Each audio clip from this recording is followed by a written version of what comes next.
Our business models and the way we've pursued them up to now are fundamentally unsustainable, a fact that we've known for a few decades. And so what is our collective plan for sustainable development and a better long-term growth plan? That really sits collectively under the Sustainable Development Goals, but the goals themselves are at risk of not being achieved. The 2030 agenda, we estimate currently, is going to take anything between $2 to $4 trillion annually to be able to achieve. And so that is a business imperative, on the flip side of which sits huge amounts of opportunity, but not achieving them fundamentally threatens the basis on which our businesses are built. So when we start thinking about the cost, particularly the cost of inaction, the Climate Policy Initiative, based on modeling done by the Network for Greening the Financial System, estimates the cost of inaction of being anything upward of $1.2 trillion US. Now, if we look at that against the cost of starting to look at action now, which we're looking at anything between $4 to $11 trillion a year, going up to 2030 and then a little bit more after that, the balance is there and it is very clear.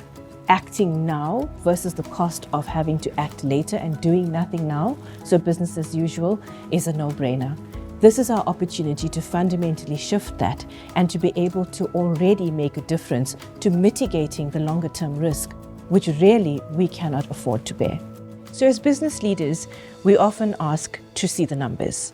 And the hard numbers. What does this mean in terms of GDP? What does this mean in terms of my business prospects? One of the key numbers that the World Economic Forum shares with us is that there's up to a 55% dependence globally of GDP on nature. That is nature-based systems, the ecosystem services that we have, and the dependency increases as we move from developed countries to developing countries. And so for countries like South Africa, the dependence is even greater. Now, when you couple that with numbers around species loss, which we're starting to see around 25%, and in fact of animal species lost, the WWF's Living Planet Index tells us that between 1970 and 2020, we've actually had a 73% loss in key animal species. When we add these together, we can see that our dependency of GDP on nature is fundamentally at risk as we start to deplete nature and as we don't deal with the consequences of that depletion. Ultimately, that translates directly into business model risk. The first things that we could do is certainly to understand the risks better. So are risk management systems and processes able to adequately assess the risks? Do we have the right skills and the competencies? And do we have an ability to understand across our business models, what does that mean and how is it likely to manifest? The reality is that risks like this are systemic in nature and that our linear systems often are not adequate to be able to assess this, but there are ways in which they can be done. So first and foremost would be able to get a better handle on our risk and to look at the flip side, which is the opportunity and what it would need to take action.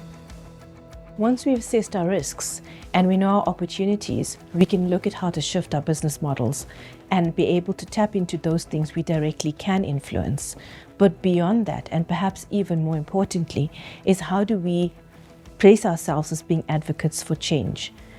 Any of these issues, when considered on their own, are too big for any company to deal with on their own. And so the place for collaborative, collective action and for action between government, business, and civil society becomes clear. Where do you have a voice? What platforms can you influence? Can you lead your sector? Can you be a voice for good in others? Can you influence globally? Because those are the spaces that we fundamentally need to shift if we want to be able to achieve the Sustainable Development Goals and indeed a prosperous operating context for our businesses.